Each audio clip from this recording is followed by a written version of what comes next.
कान्हा और द्वारकाधीश में अंतर। राधा के मुख से एक बार स्वर्ग में विचरण करते हुए कृष्ण और राधा एक दूसरे के आमने सामने आ गए।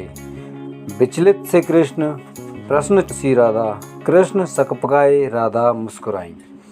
इससे पहले कि कृष्ण कुछ कह पाते, राधा बोल उठी, कैसे हो द्वारकाधीश। जो राधा उन्हें कान्हा कान्हा कहकर बुलाती थीं, उसके मुख से द्वारकाधीश का संबोधन कृष्ण को भीतर तक घायल कर गया। फिर भी किसी तरह अपने आप को संभाला और बोले, राधा से, तुम्हारे लिए आज भी मैं वही कान्हा हूँ। तुम तो मुझे द्वारकाधीश मत कहो, आओ बैठते हैं। कुछ मैं अपनी कहता हूँ, कुछ तुम अपनी सुनाओ। सच कहूँ राधा, जब जब भी तुम्हारी याद आती थी, इन आँखों से आंसुओं की बूंदें निकल आती थी। राधा बोली, मेरे साथ ऐसा कुछ नहीं हुआ। न तुम्हारी याद आई, न आँख से आंसू बहे। क्योंकि हम कभी तुम्हें भूले कहाँ थे जो तुम याद आते। इन आँखों में तो सदा तुम ही थे। कहीं आंसुओं के साथ निकल न जाओ, इसलिए रोते भी नहीं थे। कान्हा, प्रेम से अलग होने पर तुमने क्या खोया, इसका एक आईना दिखाऊं तुम्हें। कुछ कड़वे सच प्रश्न सुन पाओ तो सुनाऊं। कभी सोचा है इस तरक्की में तुम कितने पिछड़ गए। यमुना के मीठे पानी से जिंदगी की शुरुआत की और समुद्र के खारे पानी तक पहुंच गए। एक उंगली पर चलने वाले सुदर्शन चक्र पर भरोसा कर लिया और 10 उंगलियों पर चलने वाली बांसुरी को भूल गए। कान्हा, जब तुम प्रेम से जुड़े थे तो जो उंगली गोवर्धन पर्वत उठाकर लोगों को विनाश से बचाती थी, प्रेम से अलग होने पर वही उंगली क्या क्या रंग दिखाने लगी। सुदर्शन चक्र उठाकर विनाश के काम आने लगी। कान्हा और द्वारकाधीश में क्या अंतर होता है बताऊं। कान्हा होते तो तुम सुदामा के घर जाते, सुदामा तुम्हारे घर नहीं आता। युद्ध में और प्रेम, यही तो फर्क होता है।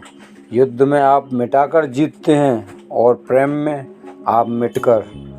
कान्हा, प्रेम में डूबा हुआ इंसान दुखी तो रह सकता है, पर किसी को दुखी नहीं कर सकता। आप तो कई कलाओं के स्वामी हो, स्वप्न दृष्ट हो, गीता जैसे ग्रंथ के दाता हो, पर आपने ये क्या निर्णय लिया। आपने अपनी पूरी सेना कौरवों को सौंप दी और अपने आप को पांडवों के साथ कर लिया।